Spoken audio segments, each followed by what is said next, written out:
Good morning, students. Good morning, sir. Morning, sir. Good morning, sir. Morning, sir. बताइए बेटा कोई problem 3D में कल की मिसलेनियस एक्सरसाइज में अगर कुछ है तो बताइए, otherwise I will to start new chapter.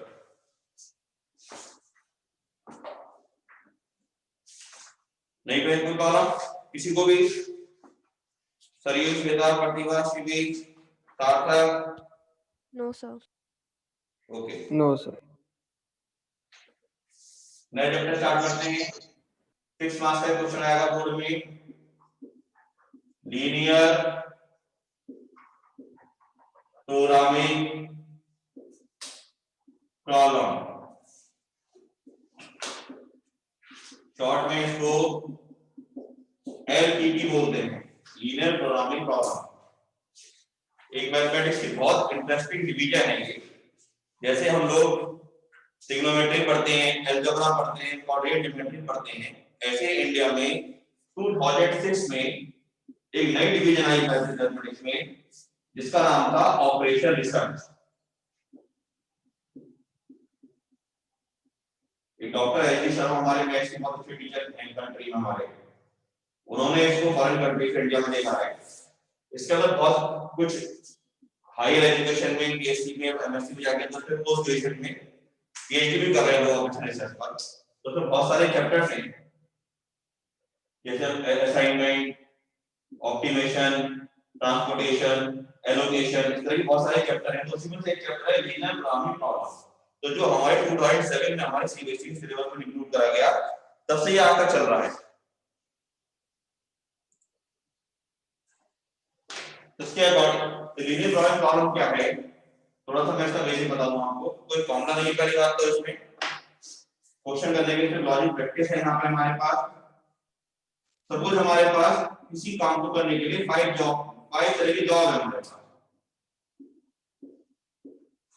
और 5% करने के लिए, 5% करने के लिए, उस काम को करने के लिए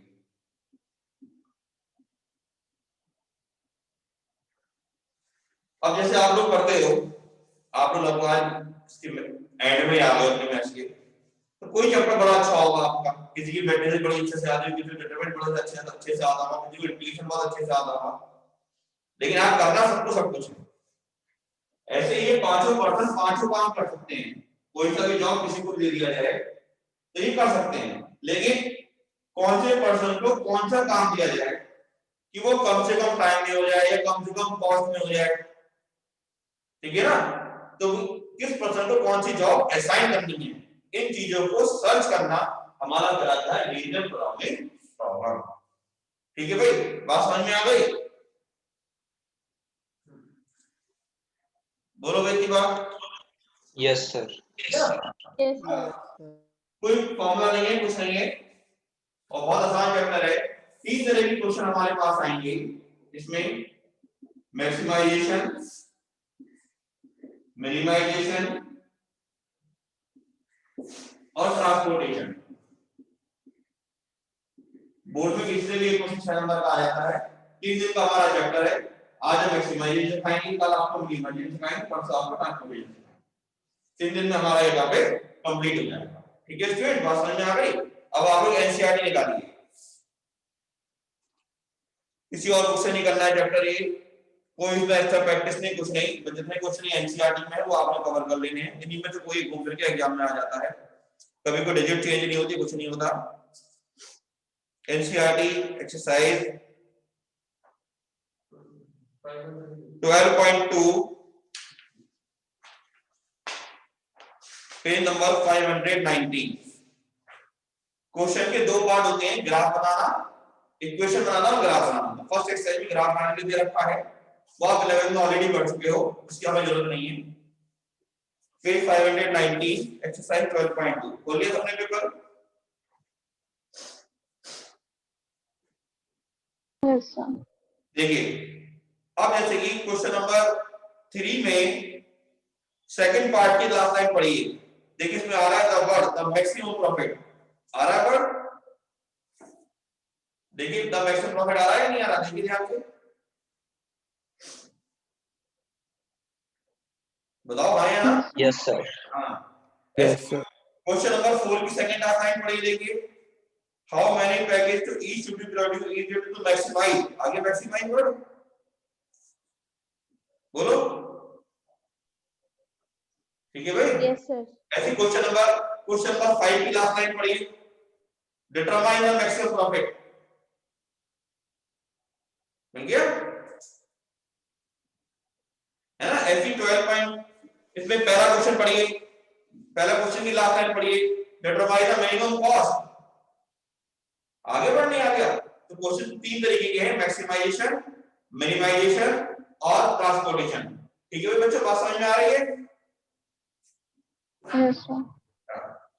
तो आज जो आपको क्वेश्चन करने हैं नोट करिए, पहले मैं आपको बता दूं,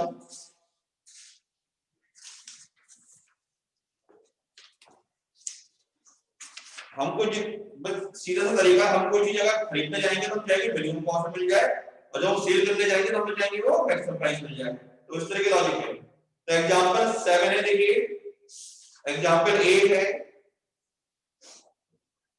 इनके आगे जैसे लिख रखा है ना एलोकेशन प्रॉब्लम, मैन्युफैक्चरिंग प्रॉब्लम, तो ये चैप्टर है, मैंने जो ऑफिस रिसर्च की बुक है उसकी चैप्टर है एलोकेशन और मैन्युफैक्चरिंग, आपको इनसे मतलब नहीं है, आप एग्जांपल से लिखा हुआ कुछ नहीं आएगा। फिर 12.2 एक्सरसाइज में करेंगे क्वेश्चन नंबर 2, 3, 4, 5, 6, 7, 8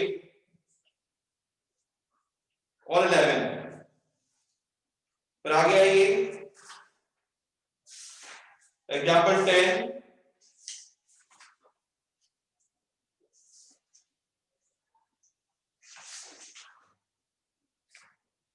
और फिर करेंगे मिसलेनियस एक्सरसाइज में क्वेश्चन नंबर 4, 5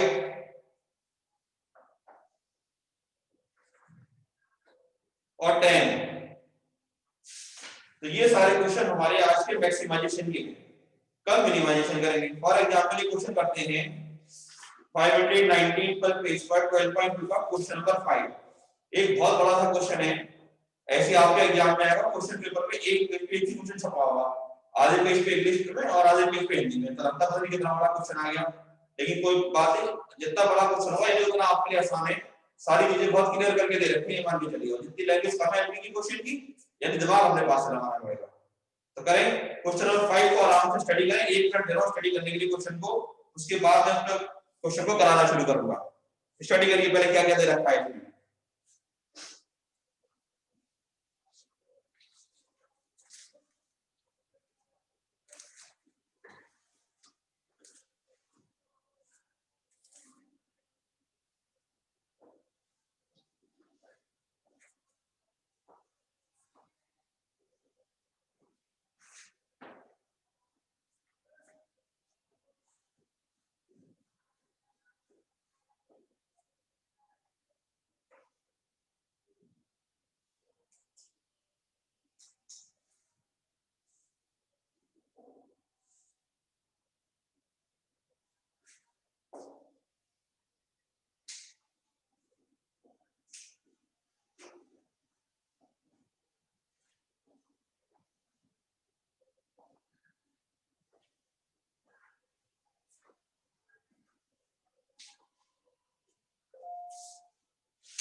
हाँ पढ़ लिया बच्चों।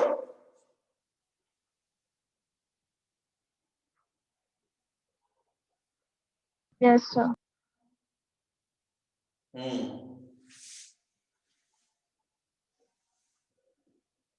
ठीक है, ये बड़ा एक प्रैक्टिकल चैप्टर है, अगर आजकल के हिसाब से देखें तो बहुत इंटरेस्टिंग चैप्टर है।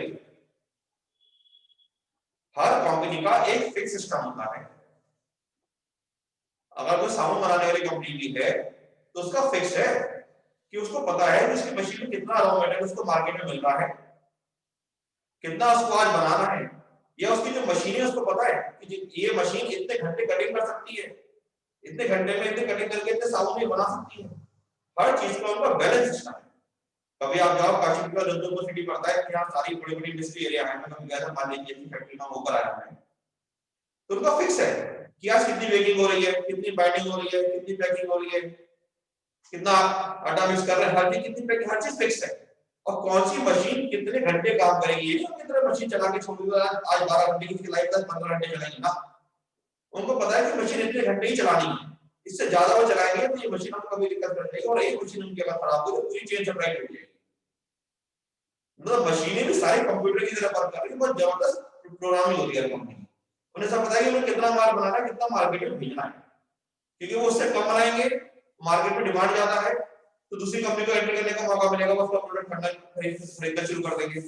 और जितनी डिमांड है उससे ज्यादा बनाना शुरू कर देंगे तो उनका प्रोडक्ट ऐसे बेकार होना शुरू हो जाएगा, सेल नहीं होगा, एक्सपायरी में चला जाएगा। हर कंपनी का एक कंप्लीट फ्लो चार्ट होता है जिसके अकॉर्डिंग अपना वर्क करते हैं। तो उसके ऊपर एक क्वेश्चन उन्होंने यहाँ पे दिया है, ये A factory manufacture two types of screws A and B. Each type of screw requires the use of two machines. तो जो भी आपके पास क्वेश्चन में डेटा दे रखा है, पहले कोशिश ये करिए उसको एक टेबल में समराइज करिए। ठीक है भाई, करिए कोशिश देखिए।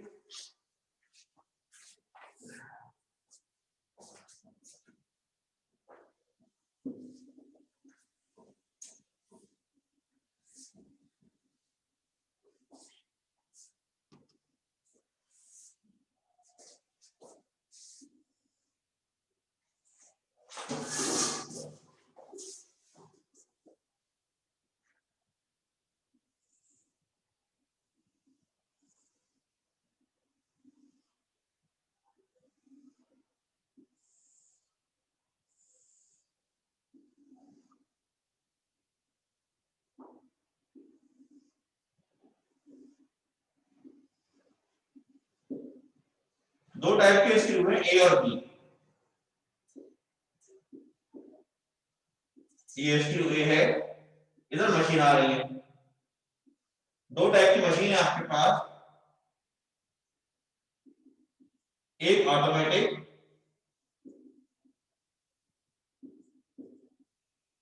और एक है हैंड ऑपरेटेड।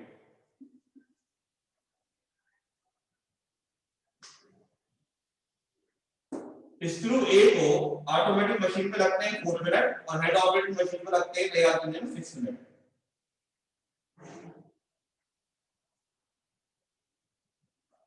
और दूसरे स्क्रू बी को लगते हैं 6 मिनट और 3 मिनट, ये मिनट में है टाइम।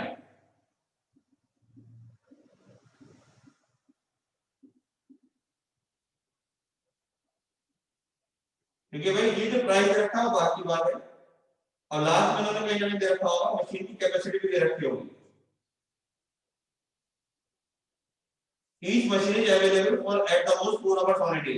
यहाँ लगा देंगे वर्ड कैपेसिटी, मशीन की कैपेसिटी है 4 आवर्स ऑन अ डे, इससे ज्यादा मशीन को यूज नहीं कर सकते 4 hours on a day.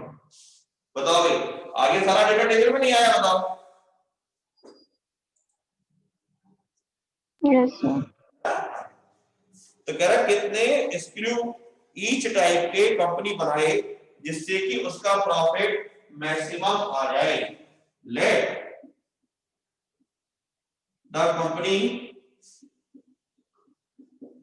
should make X and Y units of each type of screw A and B respectively। ये ग्रामेटिकल लैंग्वेज है, या आपकी अपनी हो सकती है। कुछ स्कूलों में टीचर्स बोल देते हैं या कुछ टीचर्स और भी कह देते हैं लैंग्वेज बोर्ड में डायरेक्ट क्वेश्चन लिख के आओ तब भी मार्क्स पूरे मिल जाते हैं। तो ये आप अपनी गारंटी करना, मेरे हिसाब से मार्क्स नहीं मिलते। मैं भी स्कूल में पढ़ा चुका, बोर्ड की कॉपी भी चेक कर चुका हूं। लैंग्वेज के मार्क्स होते हैं, स्टेप मार्किंग में आते हैं। लैंग्वेज पर जितनी लिखा रहा देखिए हाथ जरूर दुखेंगे इस टाइम आपके, लेकिन बोर्ड में लिख कर आना छोड़ कर बताना, वरना अननेसेसरी पता लगे 6 मार्क्स का क्वेश्चन आगा के तब तो नंबर मिले 6 में से 3 नंबर लैंग्वेज छोड़ा जाएगा टीचर। तो लैंग्वेज जरूर लिखा है। Let the company should make X and Y units of each type screw A and B respectively। अब देखिए according to question, आप जितने भी एनसीईआरटी में सवाल एग्जाम में आप देखिए सब में लैंग्वेज लिखी हुई है। अगर एनसीईआरटी लैंग्वेज लिख के दे रही है तो इसमें बोर्ड पे लैंग्वेज लिखकर आपको आनी है, ठीक है बेटा, है ना। तो अकॉर्डिंग टू क्वेश्चन देखिए, अब देखो लैंग्वेज अपने आप जनरेट करो। Screw A and B takes 4 minutes and 6 minutes on automatic machine, and automatic machine is available for 4 hours on a day. That is screw, एक स्क्रू 4 मिनट लेता है machine पे, तो टोटल स्क्रू अगर हमारे पास x है तो टाइम हो जाएगा 4x, ऐसे इसका टाइम हो जाएगा 6y, 4x प्लस 6y, और less than equal to 4 hour. Machine को इतना यूज करेंगे या इससे कम यूज करेंगे, इससे ज्यादा यूज नहीं कर सकते। और दूसरा ये दोनों टाइम मिनट में, ये टाइम आवर्स में है, तो हम पूरी इक्वेशन को मिनट में कन्वर्ट करने के लिए इसकी 60 से मल्टीप्लाई कर देते हैं। बताइए भाई, ये बात समझ में आई है या यहां तक में देखती बात? बोलिए सब लोग जल्दी से। Yes sir. Yes, sir. Yes, sir. Yes, sir. Yes sir. Okay बेटा, तो ये आ गया हमारे पास 4x + 6y less than equal to 4 * 60, 2 से डिवाइड कर दिया तो 2x + 3y less than equal to 120 हमारे पास पहली इक्वेशन आ गई। Again screw A and B takes 6 minutes and 3 minutes on hand operated machine respectively, and hand operated machine is available for 4 hours on a day. That is t time पे लगेगा 6x + 3y less than equal to 4 * 60। इसको भी तो ये minute में याद आ गया, हमने इसको 60 से मल्टीप्लाई कर दिया, 3 से डिवाइड हो रहा है तो 2x + y less than equal to 20 * 4 80। ये इक्वेशन आ गई, ठीक है भाई। मैक्सिमम टाइम मशीन का कैपेसिटी है, या तो इतना यूज करेंगे या इससे कम यूज करेंगे, इससे ज्यादा यूज नहीं कर सकते। ओके भाई। अगेन अब फाइनली बात आई प्राइस की, अमाउंट की। अमाउंट के लिए कह रहा है कि स्क्रू A को सेल करने पर 7 रुपीस का प्रॉफिट होता है और स्क्रू B को सेल करने पर 10 रुपीस का प्रॉफिट होता है। Again manufacturer gets a profit of ₹7 and ₹10 on selling each package of screw A and B respectively. Hence objective function, object हमारा ये है प्रॉफिट को बनाना, objective function maximise z = 7x, एक पैकेट को सेल करने में 100 रुपीस का, 7 रुपीस का टोटल 7x + 10y z से पेड़ का जाता है। प्रॉफिट फंक्शन पे जो भी हमारा मिनिमाइजेशन होगा, मैक्सिमाइजेशन होगा या ट्रांसफॉर्मेशन होगी, उसके अमाउंट को z से पेड़ करते हैं। तो maximise z = 7x + 10y। Okay भाई। अब जब इतना काम निपट गया, अब क्या करेंगे, लिखेंगे objective function maximise z = 7x + 10y subject to, SP का मतलब सब्जेक्ट टू द कंस्ट्रेंट्स, जो हमारा वर्ड होता है इन इक्वेशन ही करेंगे, less than equal to greater than equal to form में चल रही है इन इक्वेशन। तो इन इक्वेशन का सिनोनिम वर्ड होता है कंस्ट्रेंट। एलपी मैथमेटिक्स के अलग लीजिए ना तो उसके थोड़े वर्ड भी अलग यूज होते हैं। सब्जेक्ट टू द कंस्ट्रेंट, क्या सब्जेक्ट है हमारे पास, पहला 2x + 3y less than equal to 120 और 2x + y less than equal to 80 x greater than equal to 0 और y greater than equal to 0 ये अपने पास से लगा देंगे, क्योंकि यहाँ पे x और y नंबर ऑफ आइटम है, किसी क्वेश्चन में कॉस्ट होगी, किसी क्वेश्चन में टाइम होगा, किसी में कोई भी सब्जेक्ट होगा, तो कभी भी x और y नेगेटिव नहीं हो सकता, उसकी वैल्यू 0 होगी या 0 से ज्यादा होगी, और इतना करके a की आप यहाँ पे बॉक्स बना देंगे। ठीक है, इसमें बात समझ में आ गई? इतना करने पे हमारे पास 3 मार्क्स हमारे एग्जाम में कंप्लीट हो गए। अब बचे हुए 3 मार्क्स में इसका ग्राफिकल सॉल्यूशन जो भी लगे क्लास में पढ़ कराएं। ठीक, इतना नोट करिए, बहुत जल्दी से करिए।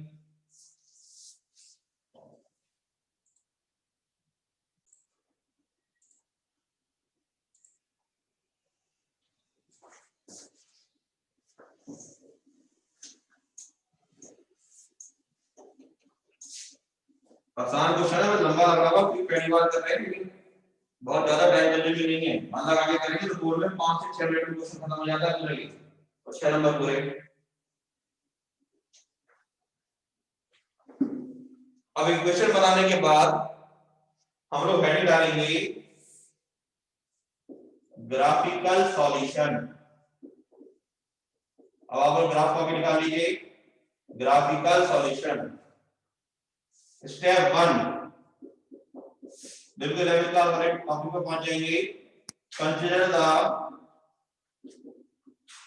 Given equation as a strict equation. Strict का मतलब इक्वल टू लगा के लिखना, 2x + 3y = 120 और 2x + y = 80।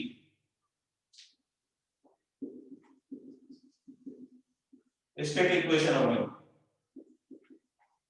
Step 2, draw the table. Table बनाइए, जो इक्वेशन है उसके नीचे उसकी टेबल लिख लीजिए।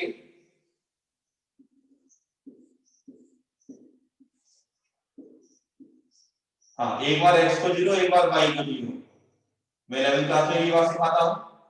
x को 0 रखेंगे, कोई 2 पॉइंट नहीं, लाइन की ज्वाइन करने के लिए काफी हमारे पास। x को 0 रखेंगे, y के लिए 40 आ जाएगी, y को 0 रखेंगे, x के लिए 60 हो जाएगी। कुछ नए स्टूडेंट हमारे साथ जो 11th में पढ़े थे, वो इस बात का गलत मतलब बनेगा नहीं, और एक बार x को 0 और एक बार y को 0, 60 या 40। अगर इस तरह की वो हरकत करते हैं तो इसके जिम्मेदार वो खुद होंगे।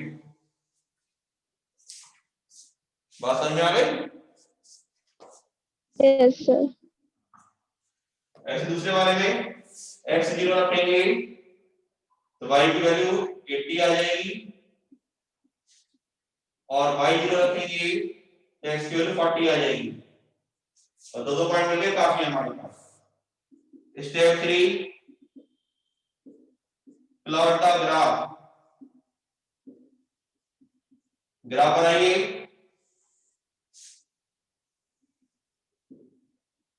निकालिए ग्राफ कॉपी। अब देखिए 60, 40, 80 सब 20, 20 की मल्टीपल आ रहे हैं, या 10, 10 के भी हो सकते हैं। अब आपकी इच्छा है 10 को मल्टीपल लो या 20 का लो। मैं 20 का ले लेता हूं फिलहाल, यहाँ स्केल लिखना जरूरी होगा। On x axis and y axis 1 centimetre equal to 20 unit. लेकिन जितना बड़ा ग्राफ बनाएंगे उतना अच्छा लगेगा देखने में, उतने बढ़िया कोऑर्डिनेट निकल कर आएंगे। तो 20, 40, 60, 80, 20, 40, 60, 80।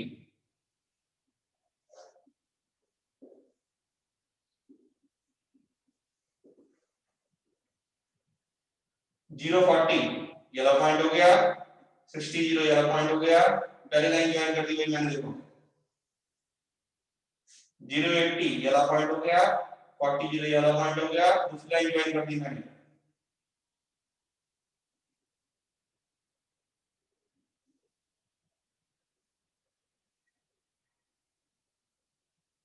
ठीक है भाई। Step 4, take a point 0 0 and put in the given inequation. Take a point 0 0 and put in the given inequation. यहाँ पे इक्वेशन जो दे रखी है, इक्वेशन ये तो 0 + 0 ≤ 120 बाय 2 है, 0 120 से छोटा होता है, और 0 + 0 ≤ 80 ये भी ट्रू है, इससे छोटा होता है। तो अगर ट्रू आता है तो जिस तरफ कोलिजन आ रहा होता है उस तरफ हम लोग शेड करते हैं। देखिए इधर की तरफ शेड कर दीजिए, ऐसे ये शेड कर दिया आप लोगों ने, ऐसे लाइन को शेड कर दिया, साफ साफ दिख रहा है जो कॉमन रीजन आ गया वही आ गया, तो लाइन कर दीजिए दोबारा।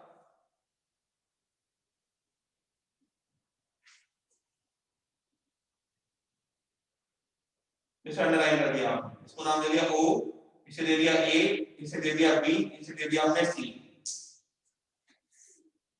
तो O के कोऑर्डिनेट आ गए 0 0, A के कोऑर्डिनेट आ गए 40,0, B के कोऑर्डिनेट मुझे आप लोग बताओगे, ग्राफ कॉपी में बना रहे हो, बिल्कुल एक्यूरेट क्या आ रहे हैं मुझे आप बताओगे। और D के कोऑर्डिनेट आ गए, C के कोऑर्डिनेट आ गए 0,40, ये C के कोऑर्डिनेट आ गए। पहले देंगे इस कोऑर्डिनेट को लिखने से पहले फ्रॉम द ग्राफ कॉमन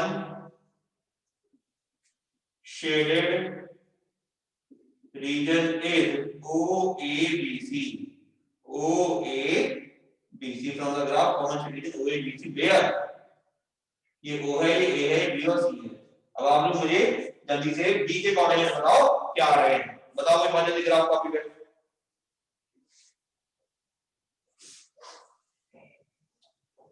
तो 30,20 हमारे ऑफलाइन स्टूडेंट बताया 30,20, बताइए 30,20 आ रहे हैं क्या? Yes, बना रहे हैं कि Yes. ये आ रहे हैं?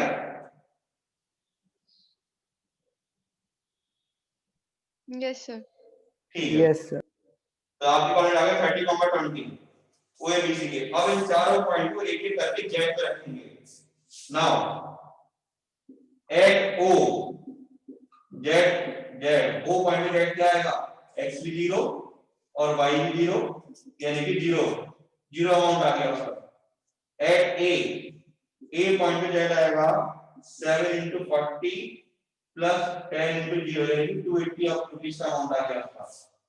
एट बी पॉइंट पे जेड आएगा 7 × 30 प्लस 10 × 20 यानी कि 210 प्लस 200 यानी कि 410 रुपीस का अमाउंट आ गया। और एट सी जेड आएगा हमारे पास 7 × 0 प्लस 10 × 40 यानी कि 400 रुपीस का अमाउंट आ गया। तो जेड आ गया 400, यहां से जेड आ गया।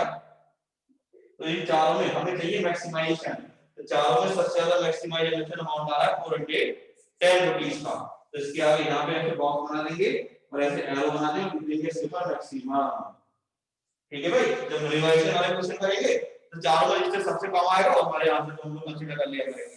ठीक है स्टूडेंट, तो यानी कि हेंस लिखेंगे hence company should make, hence company should make, यहाँ लिखा था मतलब कि hence company should make 30 package of screw A and 20 package of screw B to get a maximum profit of rupees 410। ये आपका आंसर हो गया और 6 नंबर बोर्ड में कंफर्म हो गए। ठीक है स्टूडेंट, बात समझ में आ गई? Yes, sir. ठीक है ना, अब नोट करिए आराम से, कंप्लीट करिए आप।